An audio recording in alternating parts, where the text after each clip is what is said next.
Hello again, suspect. I'm hard at work on my current case.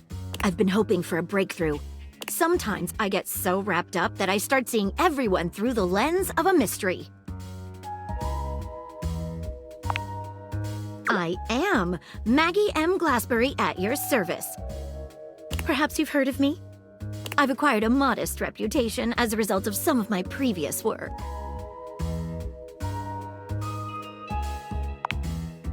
Maggie puts her hands on her hips, positively radiating pride. Why, it was I who solved the mystery of the missing sock. A brief interview with the Stackables and a chat with Dirk was all it took to sort that case out. The sock was in the depths of Harper's hamper. I also cracked the caper of the self-generating dust rabbits.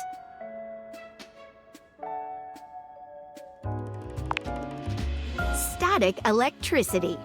It causes particles to accumulate around pieces of hair.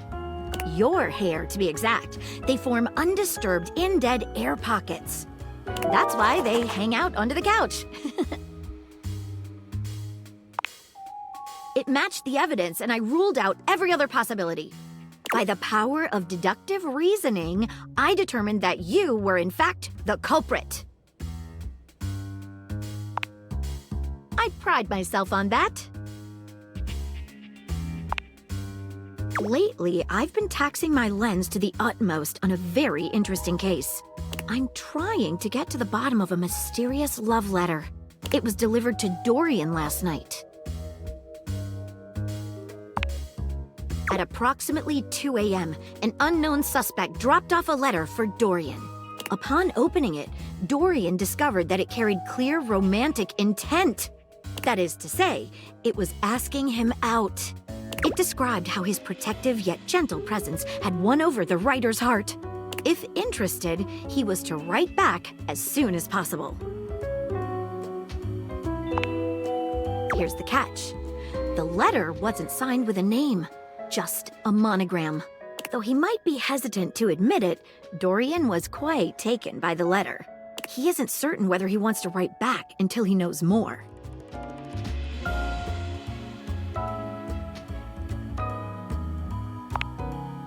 You would? I've never worked with anyone else before, but I think this could be good for the case. The case is pretty thin, but we've got a couple of clues. First of all, the paper the note was written on was somewhat interesting. Second, although the letter wasn't signed, it did have a single initial on it. Finally, I think Dorian might have a clue for us. I have it here, semi-transparent and very thin. It doesn't seem like ordinary paper at all.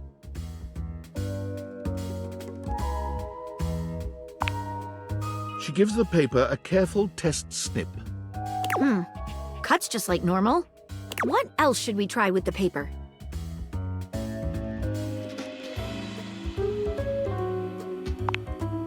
She focuses a magnifying glass on the paper for a few moments, stopping immediately when it begins to smoke and catch fire. Yikes! It's definitely flammable. Does seem to burn slightly slower than normal paper, though. What else should we try with the paper? Taste it? If you say so.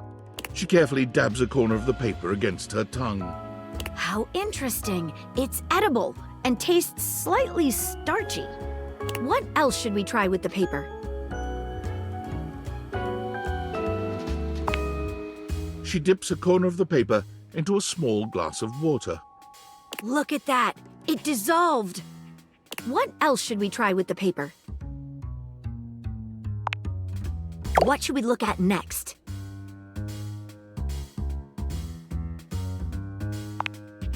A stylized letter M.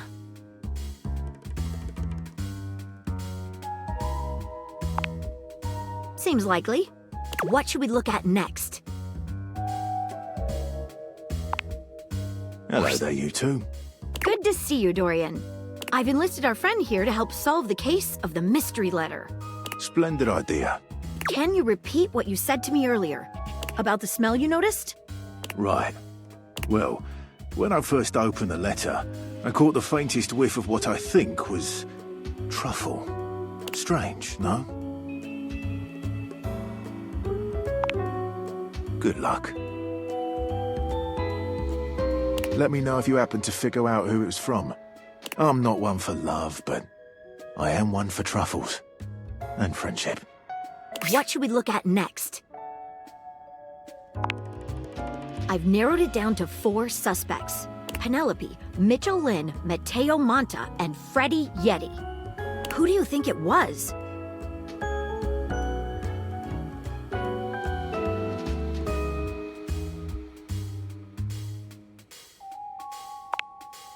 Wait a minute. I think you might just be right. The stylized letter M is his signature. The smell Dorian noticed makes sense now, and the paper. It's gotta be rice paper. You did it. You helped me crack the case without even knowing the suspect at all. I'm impressed. Now I'm even more excited for the next time we meet. Let me just go and let Dorian know that his secret admirer has been discovered. Hey, before I go, I was wondering, would you like to have a cup of tea with me sometime? As a date, I mean.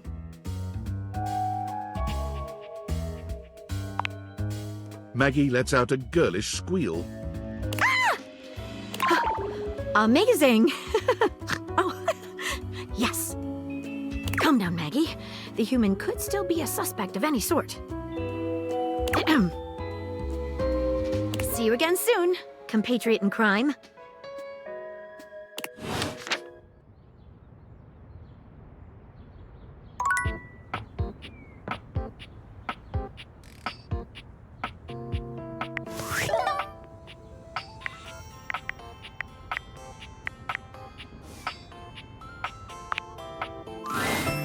Hey, how's your day going? Forging some new relates? That's short for relationships. I think about this stuff a lot. Oh, yes, I knew I was good for something. How about a nice menu? I have lots of different ones, all different styles. Here's the main one. Welcome! What can I do for you in my main menu?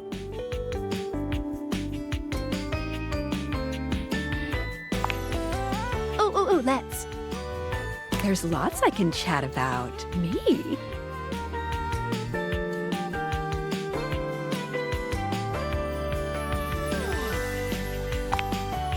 Relationships? My favorite subject. What do you want to know?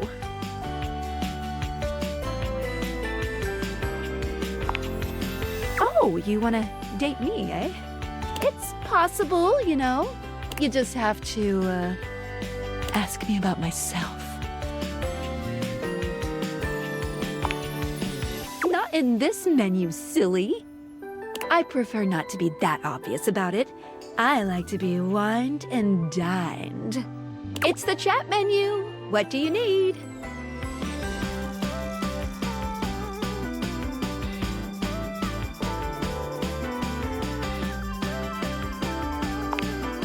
Scoochin'. Anything else? Ooh, that fantastic red shirt is looking rather nice today.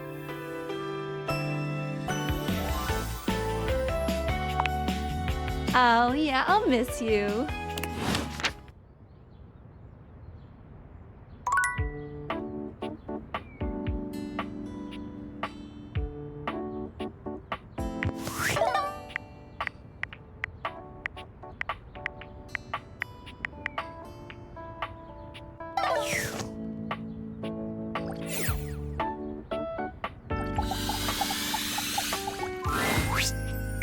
Well. The enigmatic Amber returns for another lesson. You ready?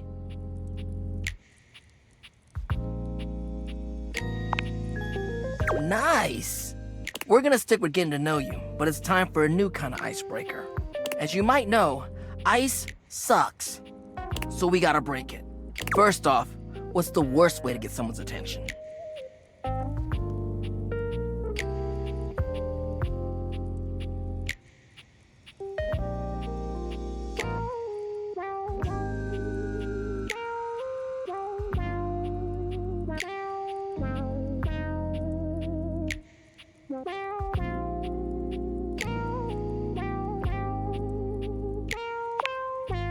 Right! That's just an insincere and unsolicited form of selfish flattery. And for what? Someone who does that isn't trying to get to know you, they're just being a creep. So the real question is, how do you start a conversation with someone you don't know in a respectful way that also shows you might be interested in them, and hopefully makes them interested in you? Tricky, right? That's what we're gonna explore today.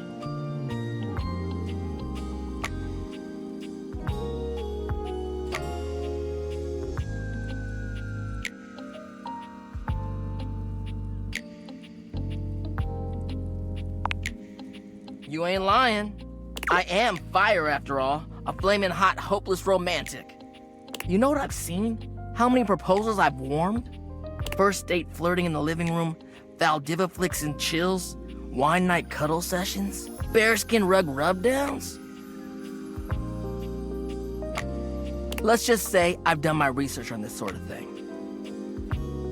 And not to mention, well, I'd like to be in love one day. Anyway, I know about fiery connections. That's why I can help you. But nothing could happen without the icebreaker. And the icebreaker is observation and interest.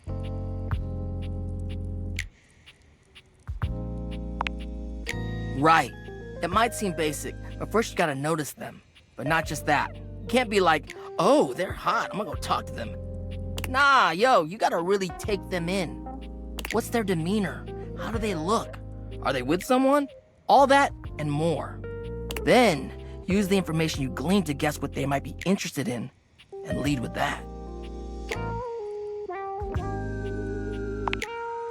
Alright, say there's somebody you meet for the first time and they're wearing merch of a show or a game or a book, you know?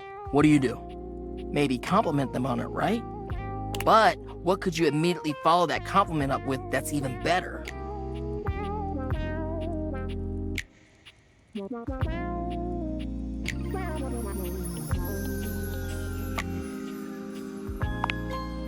That's a good one.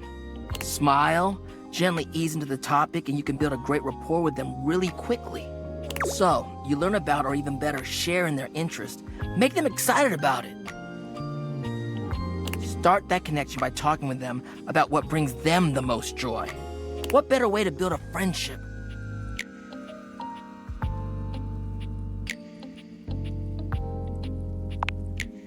Dope. You get it then. You gotta communicate, you feel me? Let's go to phase 2. Alright, so you made it past the icebreaker. Now you're vibing a little. They mentioned they're going to a concert of one of your favorite bands. What do you say next?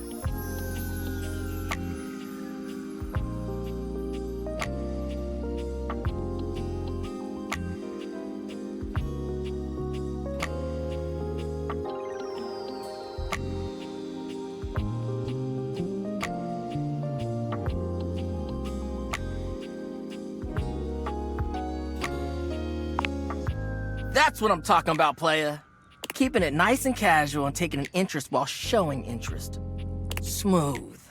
If they say no and they don't really have any friends who are into this band, let them know you might be down to go if they want company.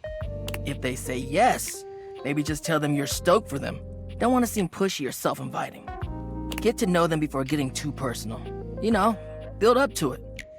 Maintain that good balance of digging somebody, learning about them, and gauging their boundaries.